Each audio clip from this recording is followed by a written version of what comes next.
Well, you heard it in the soundbite from the Chancellor, Dan Arvizu. He called it an infected culture here under Greg Heiar at New Mexico State. Heiar took over March 28th of 2022 on the heels of Chris Jans leading the program to an NCAA tournament win over UConn last March. So that's where it was when he started, and here we are basically 11 months later, and they're making national headlines for all of the wrong reasons. There's really just no oversight from what it seems. I mean, those hazing allegations go back to July and August. Obviously, the shooting investigation. There was a fight at the football game October 15th between UNM and NMSU featuring two members of the men's basketball team. It is the alleged precursor to that shooting in Albuquerque. So this is not the only two events that have occurred under Greg Heiar, and ultimately that's what led to his firing. Although we have not been able to obtain the police report just yet, we're hoping that we'll be able to do that tomorrow. I've been told by multiple sources that the hazing allegations do include allegations of physical and sexual assault. If those are true,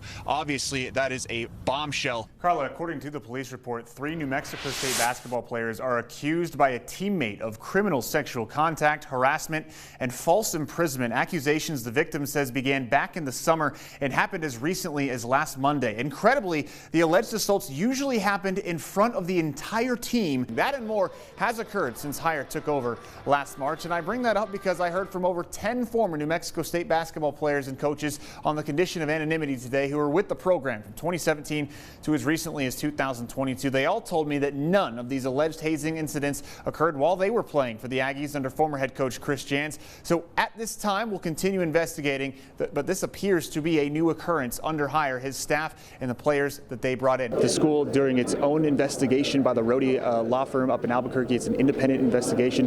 Greg Heiar apparently has been very difficult to interview by the school. That's according to Chancellor Dan Arvizu. They apparently had scheduled a meeting for earlier this week with Greg Heiar and his legal counsel to discuss that. Greg Heiar did not show up for it, for a shooting investigation that left one person dead. Guys, when Greg Heiar was hired by New Mexico State on March 28th, 2022, on the heels of Chris Jans leading the Aggies to an NCAA tournament win over UConn, they had already printed shirts that read, "Take us to higher ground." Instead, Heiar drove the program into the ground. He did it in less than 11 months. There's investigations, both criminal and by the school, that are currently ongoing, but Mario Mocha said they'll be taking a look at their processes in terms of how they hire coaches. The university said any further decisions regarding the rest of Heiar's coaching staff would be made after additional investigations are concluded.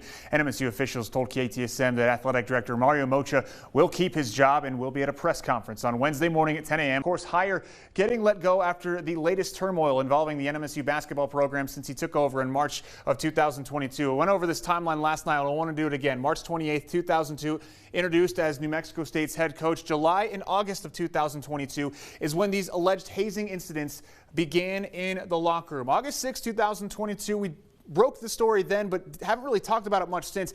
Assistant coach Edmund Pryor was arrested, then fired by New Mexico State. Fast forward to October 15th, 2022, a fight at the UNM-NMSU football game in Las Cruces that involved Aggie basketball players, including forward Mike Peak. And then November 19th, 2022, while the Aggies were in Albuquerque for that rivalry game versus UNM on November 19th, Peak was lured to campus allegedly by 4 UNM students hoping for revenge for that fight on October 15th. Brandon Travis was killed in that shooting.